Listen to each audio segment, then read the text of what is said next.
I'm David Dinwoodie, Vice President of Leadership Solutions at the Center for Creative Leadership. CCL's mission is to advance the understanding, practice, and development of leadership for the benefit of society worldwide. With that in mind, we've developed this series on leadership, where I have the privilege to sit down with people who've distinguished themselves as outstanding leaders. We hope these interviews provide an opportunity to learn from these people, the challenges they've faced, the success they've celebrated, and the factors they believe to be critical to being a successful leader in today's society. Here at the home of my close friend Douglas Price. Douglas is a very good friend and a leader that I've admired for many, many years. He's a philanthropist, an entrepreneur. He was president of First Bank of Colorado and CEO of Rocky Mountain Public Broadcasting Service. Right, and so it's good to see you, David, after so many years, and to watch your own journey. I think that when I first met you when you were 9 or 10 years old, we couldn't have expected to be in this position with where we were, and particularly from where we came from. And I think that's one of the conversations when you talk about leadership journeys, the context of where you came from is always going to be critical.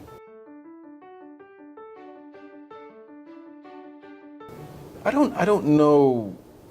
I think the number one thing is coming from a background of poverty, and it's a bit of an exaggeration, but there's certainly,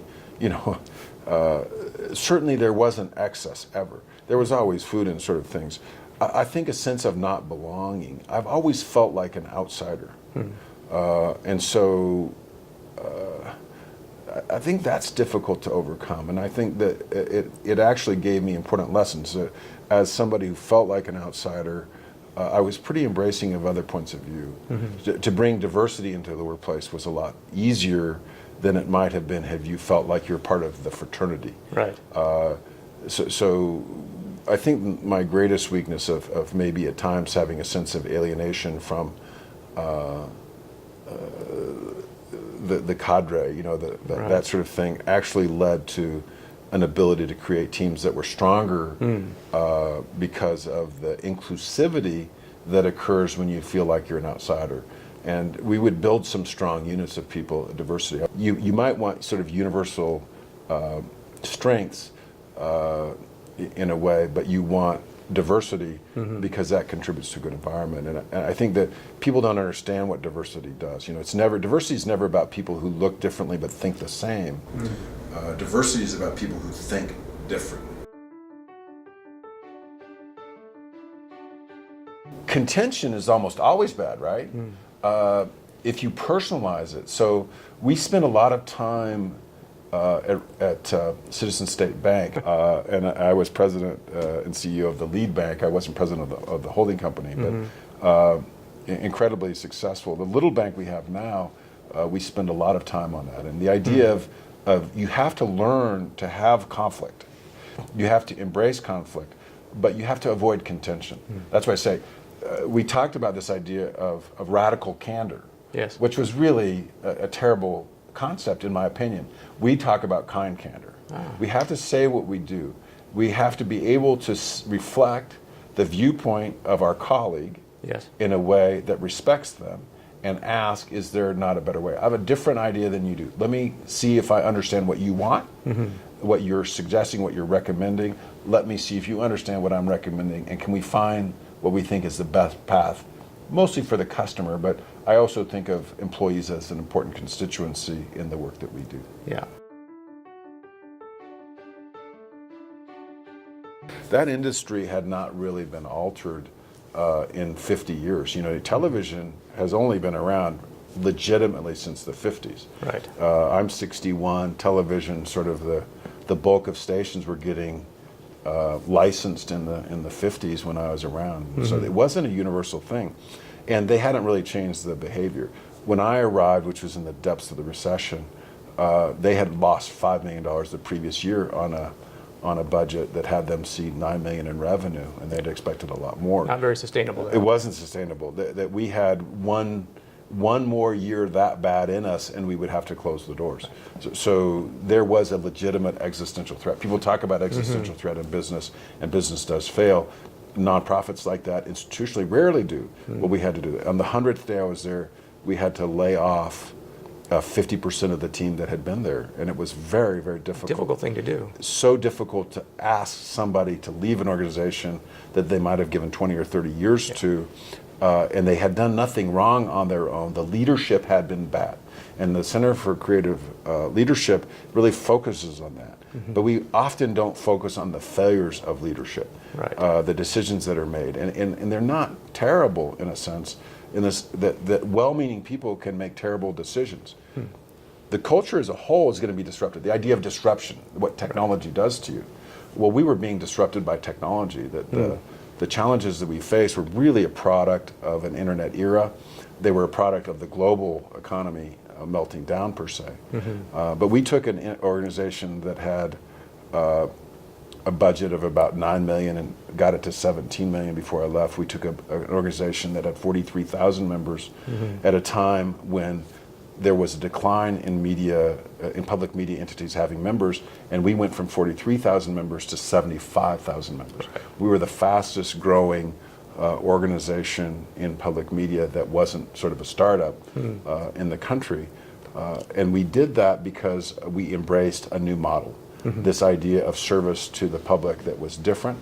Was that a mindset shift for people? I think so, yeah. And I think that was a product of the work that I'd done in early learning. Yeah. I think that you look at the way distribution has changed media. So think about the way the internet has caused a change in television. That Netflix now takes up double digits of the bandwidth in the United States that's used in broadband. You no longer have authoritative voices. A Walter Cronkite does not exist in the culture. You can call anything fake news that you want and go get real news that you think you want and never get outside of the silo that is yours. So you have this communications revolution. That same digitization, that same way that we do things is transforming transportation. Think for a moment about the fact that you have nearly 10% of your workforce invested in transportation. And those jobs, not counting the secondary jobs like working in gas stations and diners and that sort of thing, many of those can go away. The self-driving car, I love the idea that I could do my email in the car while I go to Ridgeway, but the reality is that begins to reduce employment in a considerable way. Everybody who's driving a truck, a delivery van, that sort of thing, they're imperiled. And so the idea that once a low skill set could get you a middle class wage, that's gone. And that's going to have really destructive consequences for the culture if you don't plan for that. And so that scares me as much as anything. And it's not just the United States, it's everywhere. Labor as a component of the capitalist view of innovation, capital, and labor is taking an increasingly limited role. What does that mean? We're going to have to answer that question. That's a big question. And I think all executives need to understand, because that's the disruption. When you disrupt people, and we collectively want to think about how to deal with that. So when I go back to those issues, those are the things that scare me the most, is that people have a right to dignity. Employment gives them dignity in most instances, and that employment base is under assault by the technologies that are going to make lives better.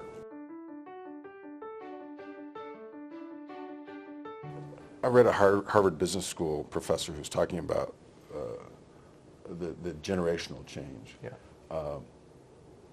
And he said, really, for the first time in history, given the technological changes that we have, there's a generation that's younger that has relatively little respect or need for a generation that's older. I think you see that at the Center for Creative Leadership. We do. If I look at a Bill Gates who, as a young man, is radically different than he is, he's exactly my age, I think.